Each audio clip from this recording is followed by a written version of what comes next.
Olá, eu sou Lena Vilela, educadora sexual. O tema que eu quero trazer hoje aqui é o constrangimento que deseduca.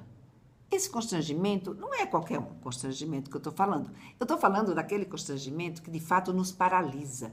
Eu estou falando daquele constrangimento que quando a gente se depara diante de uma brincadeira sexual dos nossos filhos, a gente fica sem saber como lidar com ela. É o que aconteceu com uma mãe que eu conheci. Essa mãe tinha um filho por volta dos seus 4, 5 anos de idade, né? E essa mãe, ela ficou em pânico com a situação que aconteceu. O filho dela, que estava sempre acostumado, né, a brincar com a sua sobrinha e tomavam banho juntos e tudo mais, um belo dia estavam no chuveiro e quando ela vinha chegando no banheiro, ela ouviu quando a sua sobrinha falou de uma forma bem firme: Rodrigo, tira a mão daí, senão eu vou fazer xixi no seu dedo. Essa moça parou, mas ela ficou em pânico, né? Ela ficou sem saber como é que ela ia lidar com aquela situação. Era uma situação difícil, uma situação que ela simplesmente ficou sem saber o que dizer, né? E por que que essas coisas acontecem? Por que que quando a gente se vê diante de uma brincadeira sexual de crianças, quando a gente se depara, né, com um fato como esse, por que que a gente paralisa? Por que que isso nos deixa desse jeito? É porque a gente tem medo. A gente tem medo de que essa situação que a gente esteja vendo seja uma situação de anormalidade.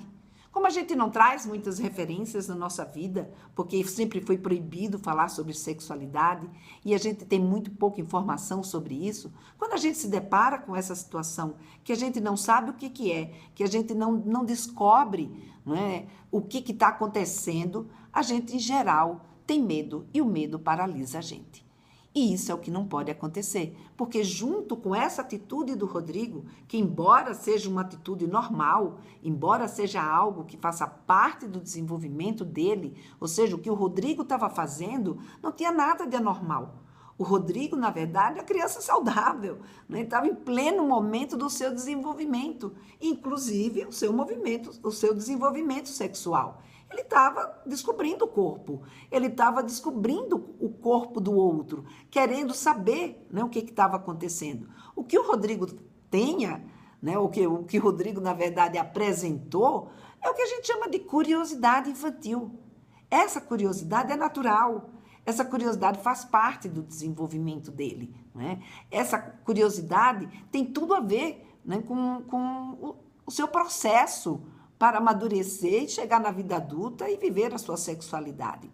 Então, mas acontece que essa mãe não tinha esse conhecimento, ela não sabia que isso podia fazer parte e se apavorou pensando que isso pudesse ser uma coisa maior.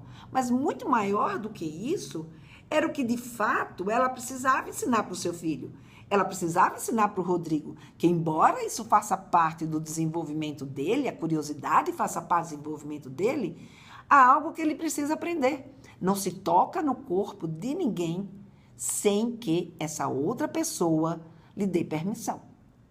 E o constrangimento que essa mãe estava vivendo, a situação como ela estava se sentindo nesse momento, estava impedindo essa mãe de ensinar o seu filho, estava impedindo essa mãe de educar o seu filho. Então, num momento como esse, é muito importante que a gente busque informação, que a gente busque ajuda, não é? E que a gente faça alguma coisa, ou seja, que a gente não fique parada, mas que a gente consiga chegar no nosso filho, como ela conseguiu, e ensinar para o Rodrigo, não é? Tocar no outro só com a permissão do outro, porque o corpo é um bem muito precioso e só quem toca no nosso corpo são as pessoas que a gente quer que toque. E sem essa permissão, isso não pode acontecer. Então, veja, é muito importante que a gente não fique parado. É muito importante que a gente eduque os nossos filhos. E mesmo constrangido, a gente vá atrás de informação, vá atrás de ajuda, para não deixar que os nossos filhos sejam filhos que deixam de aprender aquilo que nos importa, aquilo que a gente valoriza. Portanto, se você tem aí, ou viveu algum constrangimento, ou tem alguma informação que você queira saber a respeito da sexualidade da sua criança, compartilha comigo. Coloque aí, né, nos nossos comentários e a gente conversa um pouco mais sobre isso. Até o próximo vídeo.